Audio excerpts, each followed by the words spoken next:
சீனாவில் திருமணத்திற்கு புறம்பான தகாத உறவில் இருந்த ஜோடி பணிபுரியும் அலுவலகத்தில் முத்தமிட்டுக் கொண்ட நிலையில் நிறுவன விதிகளை மீறியதாக இருவரையும் பணி நீக்கம் செய்துள்ளது.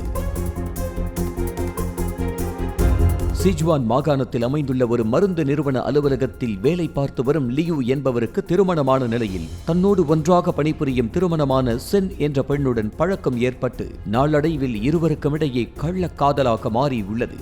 இதைத் தொடர்ந்து லியூ சென் இருவரும் அவர்களது குடும்பத்தினருக்கு தெரியாமல் வெளியில் செல்வதும் ஒன்றாக டின்னர் செல்வதும் செல்போனில் மணிக்கணக்காக சாட் செய்தும் வந்துள்ளனர். ஒரு கட்டத்தில் லியூவின் நடவடிக்கை மீது சந்தேகமடைந்த அவரது மனைவி ஃபாலோ செய்த நிலையில் லியூ சென்னுடன் தகாத உறவில் இருப்பதை கண்டுபிடித்த அவர் கணவரின் நிறுவனத்தின் மேனேஜரிடம் இது தொடர்பாக தெரிவித்துள்ளார்.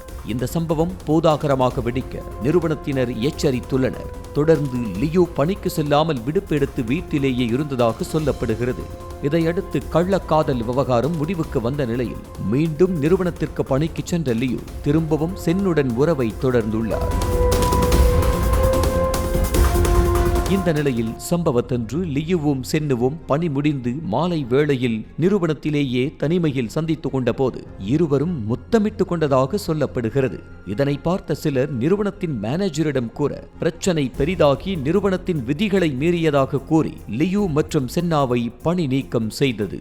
இதைத் தொடர்ந்து பணி நீக்கத்தை எதிர்த்து லியூ நஷ்ட ஈடாக 2,30,000 யுவான், அதாவது இந்திய மதிப்பில் 27 லட்சம் ரூபாயும், சென் நஷ்ட ஈடாக 26,000 யுவான், அதாவது இந்திய மதிப்பில் 3 லட்சம் ரூபாய் நஷ்ட ஈடு கேட்டு நீதிமன்றத்தில் வழக்கு போட்டுள்ளனர்.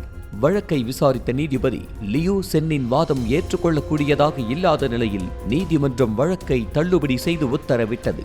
கள்ளக்காதல் ஜோடியின் விவகாரம் தற்போது வெளியான நிலையில் இது பேசு பொருளாக மாறி உள்ளது.